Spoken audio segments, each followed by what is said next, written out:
अस्सलामुअलैकुम। रसोली के साथ अगर आपको हमल हो गया है तो क्या उसके साथ नॉर्मल डिलीवरी हो सकती है?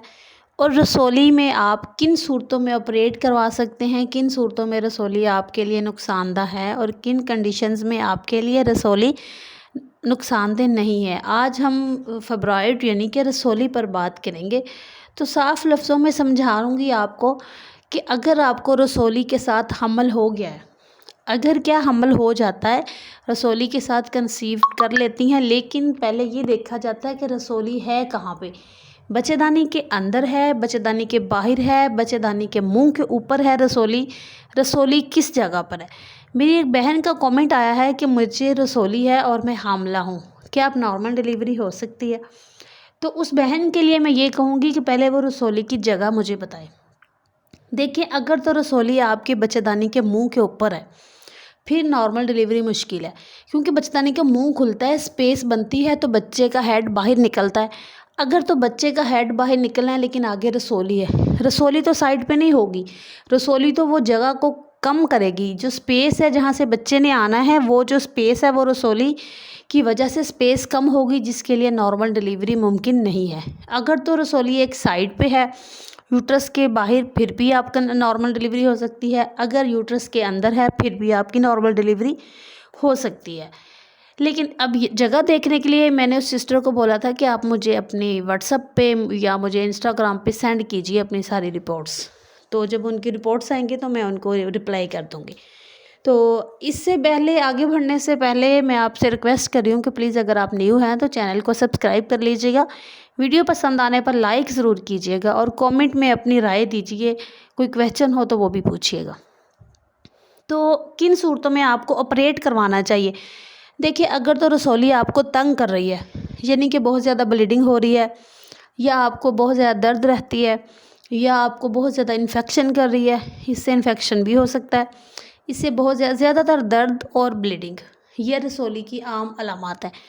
लेकिन अगर ब्लीड नहीं कर रही, कोई आपको नुकसान नहीं है, आपको अचानक से किसी और मसले के लिए आपने अल्ट्रासाउंड करवाया है, फिर आपको पता चला है कि आपको रसोली है, तो फिर आप रसोली को मत छेड़िएगा, फिर आप इसको रहने दीजिएगा। ये एज के साथ साथ खुद ब खुद कम हो जाती है। ये ज़्यादातर 20 से 50 साल के दरमियान में होती है, और जैसे ही 50 साल के बाद ये कम होना शुरू हो जाती है, जैसे ही हार्मोन्स कम रिलीज़ होते हैं, जैसे ही एक औरत के अंदर माँ बनने की सलाहियत होती है, जैसे ही और यूट्रस की तरफ हमल होता है, तो यूट्रस की तरफ ब्लड फ्लो ज़्यादा हो जाता है कुदरती तौर पर। जब यूट्रस की तरफ ब्लड फ्लो ज़्यादा हो जाता है कुदरती तौर पर, तो वो रसोली या कोई भी चीज़ जो बच्चेदानी के अंदर या बाहर साथ मौजूद है, वो ग्रोथ करने लग जाती है, उसका साइज़ बढ़ जाता है। अगर आप हमल के दौरान अल्ट्रासाउंड करवाएं, तब जाके कुछ लोगों को पता चलता है कि मुझे रसोली है, पहले उनको पता ही नहीं होता। और हमल के बाद, बच्चा डिलीवर होने के बाद दोबारा से अगर आप अल्ट्रासाउंड करवाएं, तो बाज़-औक़ात वो होती ही नहीं है, क्योंकि वो उस वक़्त ग्रोथ हो रही होती है बच्चे की। ब्लड फ्लो ज़्यादा होने की वजह से, मेडिसिन खाने की वजह से, आप अच्छी डाइट ले रहे हैं, आप ग्रोथ की मेडिसिन खा रहे हैं, तो जहाँ पे बच्चे की ग्रोथ होनी है वहाँ पे वो रसोली की ग्रोथ भी हो रही होती है। तो अगर आपको ये बहुत तंग कर रही है, जब भी मेंसेस आते हैं तो आपके मेंसेस रुकते ही नहीं हैं, 15-15 दिन ब्लीड करते जा रहे हो, फिर ये ख़तरनाक है, क्योंकि आपको बहुत ज़्यादा वीकनेस करती जा रही है। या अगर इससे ब्लीडिंग आपको कम हो रही है, 2-2 महीने ब्लीडिंग नहीं हो रही, मेंसेस नहीं आ रहे, तो फिर ठीक है। अगर आपको महीने में 2 बार मेंसेस आ रहे हैं, तो फिर ये ख़तरनाक है, समझ लें कि फिर आप इसको ऑपरेट करवा सकते हैं। अगर आपको ये तंग नहीं कर रही तो ऑपरेट मत करवाइएगा। और ज़रूरी है कि रसोली के साथ बच्चेदानी भी निकाली जाए। सिर्फ रसोली का ऑपरेट भी हुआ जा सकता है और रसोली को निकाला जा सकता है बच्चेदानी को छेड़े बगैर।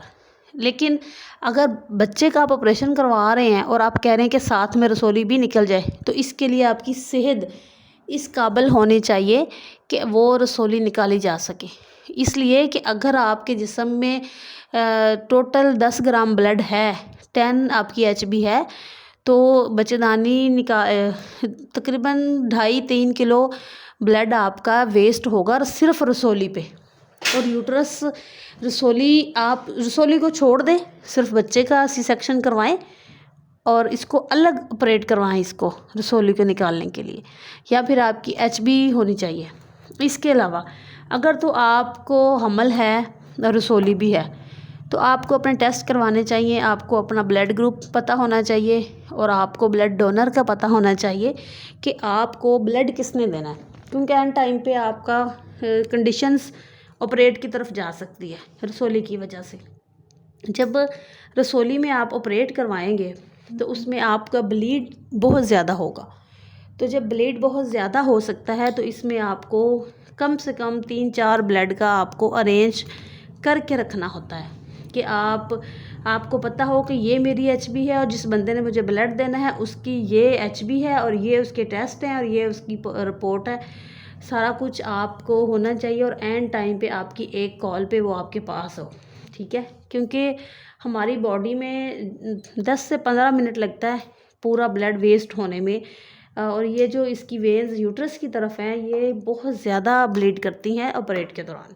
बच्चेदानी से ब्लीडिंग जो बहुत ज़्यादा और बहुत हैवी तरीके से हो रही होती है, फास्ट होती है बहुत ज़्यादा।